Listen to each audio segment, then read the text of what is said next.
नमस्कार जी। तो हमारे साथ जुड़ने जा रहे हैं विधानसभा क्षेत्र चंब, और बता दें कि ये चंब क्षेत्र है, यहाँ से निर्दलीय विधायक चुने गए थे। फिलहाल ट्रांसपोर्ट मंत्री हैं जम्मू कश्मीर के। तो सर, क्या कहना चाहते हैं जो यहाँ पर सेक्टर में, अखनूर सेक्टर में गोलीबारी हुई, सीज फायर की उल्लंघना की गई है पाकिस्तान दुश्मन देश की तरफ से?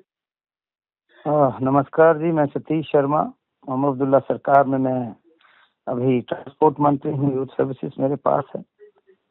तो सीज फायर का ऐलान जैसे हुआ तो नो डाउट हमारे लोगों के चेहरों पे मुस्कान भी थी और कुछ निराश भी थे जी। लेकिन अगर 5 बजे ऐलान होता है और रात 10:30 बजे तक लगातार अनप्रोवोक्ड शेलिंग जो थी वो हुई है इंटायर छम सेक्टर, अखनूर सेक्टर और आरसपुरा सेक्टर में ये गोलाबारी हुई है जी। और काफी हैवी मोटार शेल्स, आरटी की शेलिंग हुई है। उसमें काफी गांव जो हैं मकान क्षतिग्रस्त हुए हैं। बहुत दर्जनों के हिसाब से जानवर जो हैं उनको शेल्स लगे हैं। They lost their lives. हालांकि किसी जान का किसी ने जान नहीं गंवाई, किसी शख्स ने, लेकिन नुकसान जो हुआ है भारी हुआ है। दुनिया भर के शेल्स जो हैं सैकड़ों की तादाद में गिरे हैं और I don't know why people don't cover it. जो रियलिटी हम ग्राउंड में बैठे हैं हमें बेहतर पता है। I can send entire photography and videography of the loss which happened since last evening. मंत्री जी, अनुमान लगाया जाए तो कितने लोग इसमें जख्मी हुए हैं, अंदाजा अगर लगाया जाए तो? देखो, मैं आपको बताऊं, कल रात की शेलिंग में जानवरों का बहुत नुकसान हुआ, जान माल का। जी। लोग तो हमने कम से कम 40,000 के करीब छम सेक्टर से लोग जो थे सेफर प्लेसेस पे शिफ्ट कर दिया। जैसे ही सीज फायर का ये ऐलान करते हैं, कुछ लोगों ने जिनके घर में जानवर थे, बंधे थे, पशु थे, उन्होंने जाना शुरू किया। उनको रास्ते से वापस किया गया है। तो I think you can better get this from official. जो भी लोग हैं, जो एडमिनिस्ट्रेशन है, वो आपको ज्यादा ब्यौरा दे सकती है, क्योंकि हम तो लोगों को सेफर प्लेसेस में ले जाने में बिजी थे, उनको रोकने में बिजी थे। प्रशासन की तरफ से राहत कार्य अभी तक चल रहे हैं क्या? देखो, हम तो लगे हुए हैं, जहाँ जहाँ लोग बैठे हैं उनको खाने की व्यवस्था करनी है, उनके रहने का।